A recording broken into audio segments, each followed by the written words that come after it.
Baga nagaan geessan jecha ani akka nama amantii islaamaa hordofu tokkotti hawaasa musliimaa irraa bakka bu'ee araddoota hundarraa dhufantu as jira. Waltajjii kanaatiin argachuun anaaf carraa qabeessa. Kanaaf namuu akka ergaa tokkoon araddoota hundatti gannu buutan ni barbaanna. Hawaasni keenya kun beekamu yeroo ammaa yoo mana murtii dhuftanii ilaaltan namni achi wal himatu manuma hawaasa musliimaa qofa. Irra baay'ee hawaasa musliimaati. Wanni kun tokko kafii hawaasni keenya diigamaa jira. Amantii qofaan qabu aadaa fi illee hawaasni keenya qofa qabaachuu dhabaa deemuu jira jechuudha. Namni gaafa amantii dhabe waan sodaatu qabu, waan zigaalus hin qabu. Karaa bineensatti jechuudha. Namummaa irraa dhiisee karaa bineensatti jechuudha. Amantiin tun tokko ta'aa qofa osoo hin ta'in ta'a addunyaallee nama kan akka nagaa namni safuu qabaatee aadaa qabaatee ija qabatee jiraatu nama gooti. Obboleeyyan lamaan akka nagaa wajjin jiraatan gooti hammeenyi jirutti labsatu waan ta'eef. Kanaaf hawaasa keenya tokko amantuma isarratti akka inni jabaatu gorsitan. Wanni godhamuu qabu amantuma isarratti akka jabaatu. Jiruu isaatiif isa fayyaddi waan ta'eef. Tanuma addunyaa irratti ta'aa osoo hin ta'in addunyaa irratti isa fayyaddi waan ta'eef. Amma reefu qaadiin keenya isheen na dura asii kaasatti waa'ee gabbarri ol ka'uu fi kana.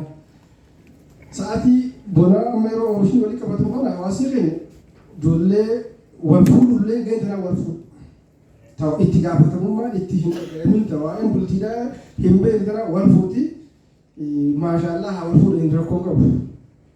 Garuu gaafa arra bara kana bayanii wanni bona kana walitti bara kana walitti qabatanii bona kana oomishtan kun gaafa dhumte baratti bara kuma forsagalii jalqabarra achi wal dhaabu. Dhaddachi sheekaa dhaddachi qaadii qofaan dhufanii ilaaltan bar hin jiru wanni akkasii. Innaa hedduminaa jechuudha. Kan karaa dhufu nama tokko lama. Haddii kana dhufu immoo nama 20-30. Akkasumatti dhaddacha idileetis akkasuma. Qaadii qofa osoo hin ta'in dhaddacha idileetis hagaayila keenya adii qabu yoo dhufu tokko lama miti.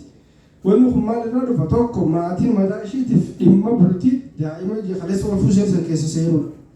Kun ammoo akka amantii keenyattis waan barbaadamu miti waan balaaleffatamuu qabu. Akkaataa amantii islaamattis erga ijoollee tana kaleessa ni walitti goone wajji jiraachisuudhaaf cinqamuu danda'e maatiinis jidduu seenanii maatiin intalaatis ta'ee maatiin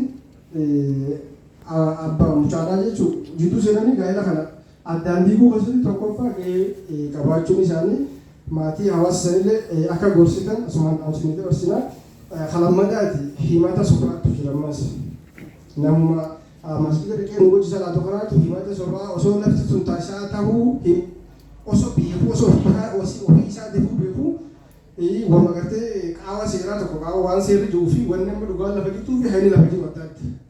Osuma lafti tun isaa akka hin taane beeku sobaan ragaa qindeeffatee dhufee mana murtii nullee biisii godhaa jechuudha. Nuti amma as tetteenyaa dhaddacha tetteenyaa horsii tetteenyaa waan lallaa waan achi jiru sana hin beeknu. Ibin yoon beeynellee yeroo seerri nu dhorku jira yoon beeynellee yeroo seerri nu dhorku jira. Eegan. Tanuti achi dalan sun nuti taphoo dhimma amantiin dalan waan ta'eef dhimma seeratti seerri yeroo gariin yeroo haqaa fi dhugaa walitti bu'u jira seerri. Qabaataa amma dhugaa lafa jirtuu fi dhugaatti qabduu fi seerri yeroo walitti bu'u jira. Yeroo akkasii waan goonu qabnu nuti karaa ooma seerri joosan goonu. Kanaaf namni kaleessa lafa akka walii gurguru amma lafa gurguruun akka seeratti dhorkaa. Lafa walii gurgurtanii amantiin teenya dhorkitu aadaan teenya illee hin dhorkitu. Walii gurguruun ni jirti. Garuu seerarratti dhorkaa. Lafa sana osoo gurguree beeku osoo gurguree fi gaafa san haajaa ittiin baatee kuma 200 kuma 300 san haajaa gaafa san jirtu gurguratee haajaa ittiin baatee boru as garagalee seerri lafa gurguruu ni dhorka waan ta'eef as garagalee nama san himata. Namni kun kanuma silaa gaafa rakkoo san bira dhaabbatee qarshiisa kadee horii qabu gurguree sii kennee haajaa san ittiin baate gaafa immoo rakkoo san keessaa baate garagalee nama san amma biizii godhuun xiqqishoo akka amantii islaamatti illee tun waan balaaleffatamuu qabudha. Tokko kanarratti hawaasa keenya nu gorsitan. Wanni kun waan fokkataa ta'e jechuudha. Fokkataadha hawaasa keenya haalaan diiguma kanatti diiguu jiru. Lafa baadiyyaattis ta'ee lafa magaalaatti wajjin wal qabatee. Abbaan isaa kan gurgura ilmi dhufee akka waan gaafa san quba hin qabne yookiin ammoo akka waan gurguramuu lafa isaanii kana hin beeknetti dhufee erga abbaan jefaa dhufee nama lafa sanirratti tasgabbaa'ee mana ijaarree jiraata.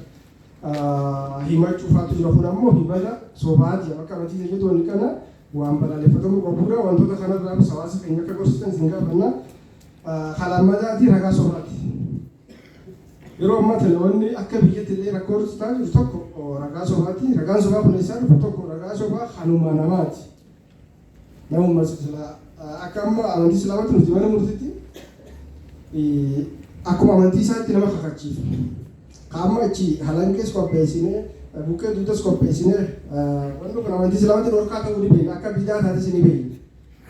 Garuu namni wallaahi billaahi kanatti waan amanuu didee fi waan amantii waan qabneef nuti buqqee fi sanitti achi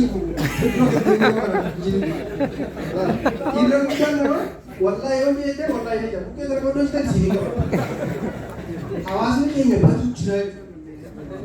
Almani شيء لما نقول في أشرف شيء قوات والله ما جيدا ندسن ديوث والله ما يلا حاجة سقوط شيء بس سنجوب جو بوكي كمان شيء من جتوني شيء أصلا كمان جتوني إنجيل شيء أو في أمانة ما هوا سنجت أمانة ما تدانا ما ها جيتشا ونديشاني كنا ده حاجة سم نقول تجاه أكوان نتي dirqama goonee nama islaama de kanuma tooyida qabu kan ibada qabu kan hunda bukkee qabachiifnutti sun nu badina. Namoota jaallatanii achi baasanii achi keenyuun. Jaallatanii achi baaqa rabbi sodaa dhiisee waan namatti deemu kana yoo kanuma faana sodaate jennee bokkoo isaan achi keenya malee nuti amantii kanarraa bahuu barbaanneeti miti kanas akkasii nu hubatan barbaanna. Ammoo wanni guddaan isin irratti nu hojjechuu qabdan ragaa sobaati. Ragaa sobaa kana haalan irratti qindootanii hawaasa keessa ganda keessa argaaf baqatee isaa nama akka yeroo hundi mana murtii dhaqee ragaa naaf bahu beekuu dandeessan. Akkasumatti quufansi irraa nama soba ragaa dhufee namaa bahu nama mana murtii kana barinni gaafa abaluutu akkasitti dhaqee tottolchee ragaa baheefi gaafa abaluutu kana godhee fi hundi jira. Nuti jettee dhageenyaa nama sana qabatamaan hin beeknu waan kanas isin ni beektan. Araatoota hundaafis namoonni akkasii ragaa namaa jiraachuu danda'an.